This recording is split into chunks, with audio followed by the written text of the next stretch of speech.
investments and regulatory reform would you advocate to close the Savannah area, because Savannah is the biggest market in the 1st Congressional District, the Savannah area connectivity gap, broadband, transportation, part access, spur good paying local jobs, and strengthen disaster resilience for coastal communities? I go first? Yes, ma'am. Yes. This is such a timely question because the Supreme Court just ruled on the FCC ruling about, how we access broadband. So this is not going to take just at the federal level, it's going to take all of us to expand broadband in the state of Georgia. And when I say all of us, I mean the governor, I mean your local counties, I mean your cities, because it's not just putting up a pole, y'all. We actually have to build the infrastructure. And so what I want to advocate for at the federal level is to make sure when we talk about rural hospitals or rural broadband, we're developing those dollars and bringing those dollars down so people can actually develop a whole plan. And when I say a whole plan, I mean from the poles that they need and the wires to the staff that they need to hire. But I also want to make sure that they're not harming the environment. I talked to some folks in West Savannah recently, and they said that Georgia Power came to them and offered them $700 for 40 feet of their backyard with no assessment because they wanted to extend the power lines and get a pole. That's not fair. We don't even know if that's correct. They could be losing money in the future. And so I want to make sure that we have government guidelines. We're pulling down those dollars, but I'm working with a Democratic governor and House at the state level to create policies in order to bring broadband to all of Georgia. Yes, please. Infrastructure, broadband, and regional opportunities. What federal investment and regulatory reform would you advocate to close the gap in the Savannah area as far as connectivity gap? And being honest with you, that's connectivity gap across the whole 1st Congressional District.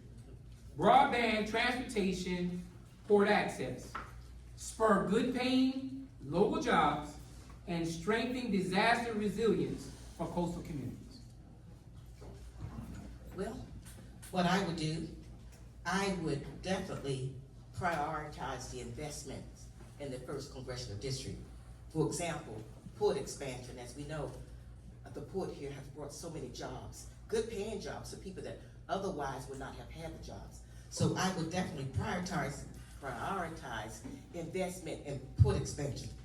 Rural broadbands. Let me just say this, we were down in McIntosh County last week, and there was a certain area we couldn't get any service. Okay, we could not get any phone service in that area. So I know firsthand that we need to make sure we invest in broadbands. And I would definitely look for monies, bring money back to invest in rural broadband and the connectivity issue. It's a big issue, y'all. It really is. So I will work to bring money back to the district. Of course, as Congresswoman, I would also work across the board with other agencies, with the governor, those in authority, and listen and determine what they desire for me to do and bring back. But I understand a lot of the issues already, but I would get input so I could better bring the results back to this district. And also, I would look at bringing monies back for workforce training, healthcare facilities in our area, and protecting coastal projects. For example, let's face it, we're in a hurricane zone. We're hurricane prone. So I will look to make sure that we have programs in place, secure resources for hurricane mitigation, okay, flood prevention, and also our military. I want to point out we got 3 military bases here. They're very important for our area.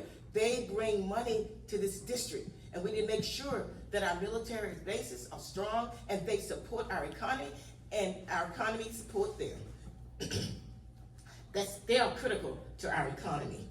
These investments create jobs, strengthen our economy, and they also, and our communities. And also, they position Georgia, coastal Georgia, for long-term growth. We have such diverse entities here in the coastal Georgia. And Savannah, of course, let's face it, is one of the biggest areas with the ports, the military base. Kings Bay has a military base, okay? Fort Stewart. So the military is critical here. So what I would do is definitely look for money to invest in our area, get input from others as to what we need, and bring the money back to the first district so we can all grow, so we can all prosper, so we can have a strong economy. Thank you. All right.